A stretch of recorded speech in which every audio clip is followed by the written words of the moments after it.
आता बघूया की ऍक्च्युअल रँकिंग येण्यासाठी म्हणजे मला माझी वेबसाईट रँक करायची आहे तर काय फॅक्टर्स काम करतात, ज्याला आपण असं म्हणू की गुगल रँकिंग फॅक्टर्स फॉर तुमची वेबसाईट रँकिंग मध्ये आणण्यासाठी. आता हे काय फॅक्टर्स आहेत? सगळ्यात महत्वाचं तर मी सांगितलं की कीवर्ड, शोधणाऱ्याने जे शोधलंय, युजर जे शोधतोय ते तुमच्या वेबसाईटमध्ये पाहिजे. आता वेबसाईटमध्ये पाहिजे म्हणजे कुठं पाहिजे, कारण वेबसाईटवर बरेच गोष्टी असतात, बरीच मोठी वेबसाईट असते, तर कुठं कुठं पाहिजे. सगळ्यात महत्वाचं, तुमच्या वेबसाईटवरती वरच्या बाजूला एक टायटल नावाचा प्रकार असतो. सो प्रत्येक पेजला एक टायटल असतं आणि प्रत्येक पेजला एक डिस्क्रिप्शन असतं. सो प्रत्येक पेजच्या टायटलमध्ये आपल्याला आपले शब्द असले पाहिजे. जसं मी मागच्या एक्झाम्पल दिलं होतं की समजा युरोप टूर पॅकेजेस.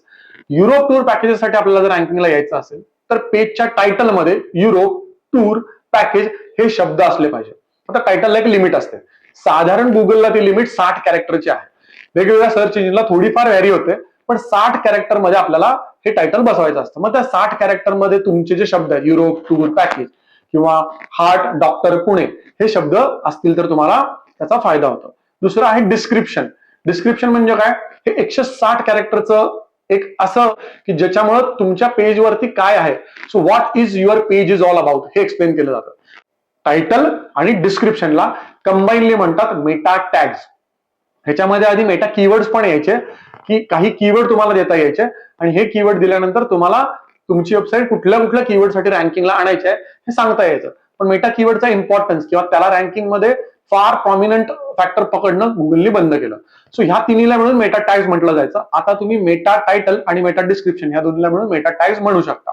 सो हा सगळ्यात महत्वाचा फॅक्टर तुमच्या दरवाजावरची आपण पाटी म्हणू, म्हणजे वेबसाईटवरचा जो दरवाजा आहे, तो बाहेरून बघूनच कळतं की ही वेबसाईट कशाची आहे, त्याला म्हणतात मेटा टॅग्स. हे मेटा टॅग्स काय इम्पॉर्टंट आहेत?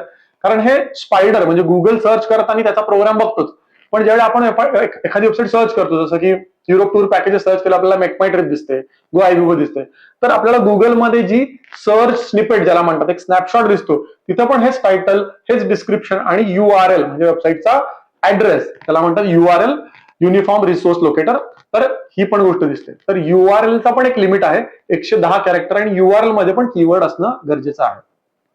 सो आपण 3 फॅक्टर बघितले, टायटल, डिस्क्रिप्शन, URL, ह्या 3 मध्ये कीवर्ड असणं गरजेचं आहे.